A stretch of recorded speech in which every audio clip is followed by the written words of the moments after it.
मोक्षमार्गस्य नेतारं भेत्तारं कर्म भूभृतां ज्ञातारं विश्वतत्त्वानां वंदे तद्गुणलब्धये। बोले पंच परमेष्ठी भगवान की जय। शांति विधाता श्री खराट शांतिनाथ भगवान की जय। द्वादशांग जिनवाणी माता की जय। ग्रंथादिदास श्री तत्पाद सूत्र जी की जय। आचार्य श्री उमा स्वामी जी महाराज की जय। आचार्य श्री विद्यासागर जी महाराज की जय। परम पूज्य मुनिकुंग श्री सुधा सागर जी महाराज की जय। अड़ाई विपस्त समस्त महामिलाजों की जय। पहले जो हमने द्वितीय सूत्र में संवर के 6 कारण पढ़े थे, सब उक्ति समिति धर्मानुप्रेक्षा परिशह जय चारित्र ही। इन 6 कारणों में से सभी कारणों के भेद तथा उन भेदों की परिभाषाओं के बारे में पिछली कक्षा तक कथन किया जा चुका है। पश्चात जो तृतीय सूत्र में ऐसा कारण बताया गया था जो संवर और निर्जरा अथवा जिस कारण से संवर और निर्जरा दोनों होती है, ऐसा जो कारण था वह था तप। कहा गया था तपसा निर्जरा च, अर्थात तप से संवर और निर्जरा दोनों होती है। निर्जरा भी होती है और संवर भी होता है। तो अब उस तप के भेदों के बारे में कथन किया जा रहा है। सर्वप्रथम इसके 2 भेद होते हैं, बाह्य तप और आभ्यंतर तप। सबसे पहले बाह्य तप के भेदों का कथन किया जा रहा है। सूत्र चयित करें। अनसनाभ मौदर्य वृत्ति परिसंख्यान रस परित्याग विविक्त सय्यासन कायक क्लेशा बाह्यम तपः। पदच्छेद देखें। अनसन, अब मौदर्य, वृत्ति परिसंख्यान, रस परित्याग, विविक्त सय्यासन, कायक क्लेशा, बाह्यम तपः। अर्थ होगा अनसन अर्थात अनसन, अब मौदर्य अर्थात अब मौदर्य, वृत्ति परिसंख्यान अर्थात वृत्ति परिसंख्यान, रस परित्याग अर्थात रस परित्याग, विविक्त सय्यासन अर्थात विविक्त सय्यासन और कायक क्लेशा अर्थात कायक क्लेश। यह 6 प्रकार का बाह्यम अर्थात बाह्य, तपः अर्थात तप है। संपूर्ण अर्थ होगा अनशन, अवमौदर्य, वृत्ति परिसंख्यान, रस परित्याग, विविक्त सय्यासन और काय क्लेश। यह 6 प्रकार का बाह्य तप कहलाता है। इनकी परिभाषा को देखें तो सबसे पहले तो यह जान लें कि जो यह बाह्य तप है यह क्या होते हैं। बाह्य तप की परिभाषा होगी जो किसी पदार्थ के निमित्त से किए जाते हैं अथवा जो दूसरों को आसानी से पता चल जाते हैं, वह बाह्य तप है। प्रथम है अनशन। परिभाषा होगी संयम की वृद्धि के लिए 4 प्रकार के आहार का त्याग करना। किसके लिए करना? संयम की वृद्धि के लिए, अर्थात क्रोध आदि के कारण त्याग नहीं करना, वह अनशन नहीं कहलाएगा। अनशन कब होगा? जब संयम की वृद्धि के लिए 4 प्रकार के कौन? खाद्य, स्वाद्य, लेय और पेय। इन 4 प्रकार के आहारों का त्याग किया जाए तब वह अनशन की कोटि में आएगा। पश्चात है अवमौदर्य। परिभाषा होगी भूख से कम खाना। क्यों? जिससे जो प्रमाद है, आलस्य है, वह दूर हो सके अथवा जो हमारा रत्नत्रय है उसका अच्छे से पालन हो सके। इसलिए क्या करना? भूख से कम भोजन करना अथवा राग भाव दूर करने के लिए प्रिय वस्तु का त्याग कर देना, यह भी अवमौदर्य की कोटि में आएगा। पश्चात है वृत्ति परिसंख्यान, अर्थात भिक्षा को जाते समय, आहार आदि को जाते समय गली, ग्राम, नगर और दिशाओं आदि का अटपटा नियम ले लेना, जिसे हम कहते हैं विधि। अर्थात आहार आदि को जाते समय विधि आदि को लेना, यह है वृत्ति परिसंख्यान। पश्चात है रस परित्याग। परिभाषा होगी जो 6 प्रकार के रस हैं उनका त्याग करना। 6 प्रकार के कौन से हैं? तो घी, तेल, दूध, दही, नमक और मीठा। यह 6 रस हैं। इनका त्याग करना, यह क्या है? यह है रस परित्याग। पश्चात है विविक्त संयासन। परिभाषा देखें तो परिभाषा होगी ध्यान के लिए अथवा स्वाध्याय के लिए एकांत स्थान में, पवित्र स्थान में जाकर बैठना, सोना, यह होगा विविक्त संयासन। अंतिम है कायक क्लेश, अर्थात प्रमाद से बचने के लिए, आलस्य से बचने के लिए आतापन आदि योगों का धारण करना। यह क्या है? कायक क्लेश। इस प्रकार से यहाँ जो बाह्य तप था उसके 6 भेदों का कथन किया गया। पश्चात जो अंतरंग तप है, आभ्यंतर तप है, उसके भेदों का कथन किया जा रहा है। सूत्र उच्चारित करें। प्रायश्चित विनय वैयावृत्त स्वाध्याय विसर्ग ध्यानान्युत्तरम। पदच्छेद देखें। प्रायश्चित, विनय, वैयावृत्त, स्वाध्याय, व्युत्सर्ग, ध्यानानि उत्तरम। अर्थ होगा प्रायश्चित अर्थात प्रायश्चित, विनय अर्थात विनय, वैयावृत्त अर्थात वैयावृत्त, स्वाध्याय अर्थात स्वाध्याय, व्युत्सर्ग अर्थात व्युत्सर्ग और ध्यानानि अर्थात ध्यान। यह 6 प्रकार का उत्तरम अर्थात दूसरा। दूसरा कौन? तो आभ्यंतर अथवा अंतरंग तप है। संपूर्ण अर्थ होगा प्रायश्चित, विनय, वैयावृत्य, स्वाध्याय, व्युत्सर्ग और ध्यान। यह 6 प्रकार का दूसरा आभ्यंतर तप कहलाता है। इनकी परिभाषा को देखें। सबसे पहला है प्रायश्चित, अर्थात जो प्रमादवश दोष लग गए हैं उन दोषों की शुद्धि करना, उन दोषों को दूर करना, यह है प्रायश्चित। पश्चात है विनय। परिभाषा होगी जो रत्नत्रय है, सम्यक दर्शन, सम्यक ज्ञान और सम्यक चारित्र, इसकी तथा इसके धारी अर्थात जो इसको धारण करने वाले हैं उनकी क्या करना? यथायोग विनय करना, यथायोग उन्हें नमन करना, सम्मान देना, यह है विनयता। वैयावृत्य अर्थात मुनिराज आदि की यथा योग्य, यथाशक्ति मन वचन काय से वैयावृत्ति करना।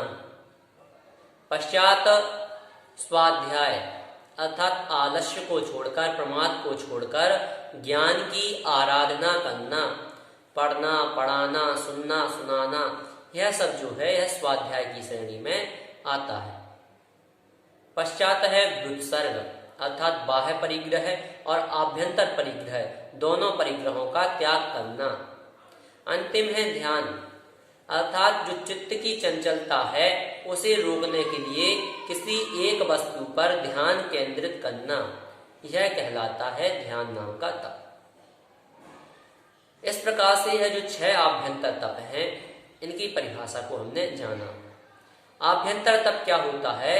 तो आभ्यंतर तप जो है वह मन को एकाग्र करने के लिए किए जाते हैं, इसलिए इन्हें आभ्यंतर तप कहते हैं।